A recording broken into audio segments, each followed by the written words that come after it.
Salut, je suis Anastasie, Sepo de la Côte d'Ivoire. Je vais partager un peu notre expérience du quartier libre ici à Abidjan et particulièrement à Bégerville. Nous avons démarré le quartier libre avec Yvonne Leroux depuis 2013.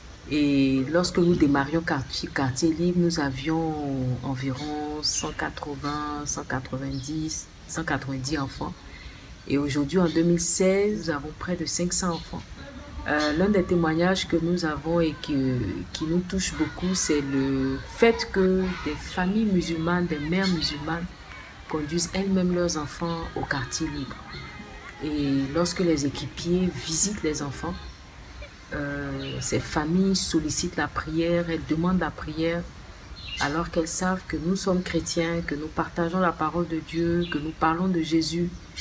Mais ces familles sont ouvertes et tous les enfants y participent. Dès qu'ils savent à partir de midi qu'il y a le quartier libre, ils commencent déjà à s'activer sur le site et puis à venir nombreux. Nous avons démarré le deuxième site de quartier libre en 2014-2015. Et lorsque nous avons démarré sur le deuxième site en milieu urbain, c'était assez difficile. Le quartier ne voulait pas recevoir de groupe chrétien et nous sommes allés parler au chef du quartier, au bureau qui gérait le quartier, et nous leur avons dit que c'était un programme d'animation pour les enfants.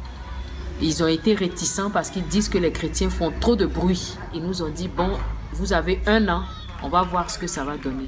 Et lorsque nous avons fait la toute première séance, la deuxième séance, il y avait un monsieur d'un certain âge qui est venu, qui s'est assis et puis qui a regardé tout ce qu'on a fait avec les enfants.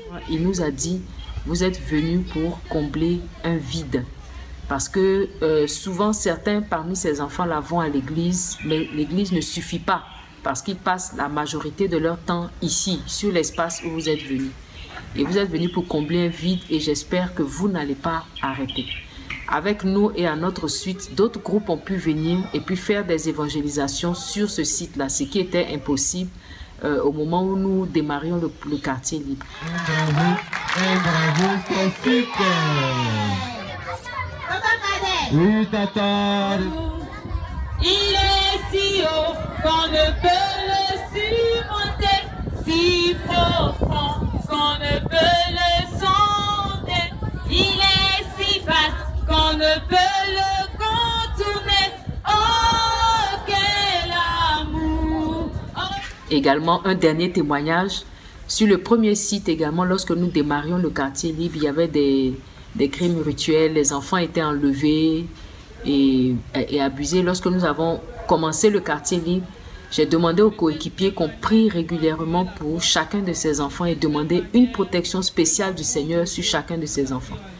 Et depuis que nous avons démarré, il n'y a plus de sacrifice d'enfants. Les enfants n'ont plus été enlevés et tués. Et donc ça aussi, c'est un témoignage que je voulais partager avec vous. Que Dieu vous bénisse. Et puis, à bientôt.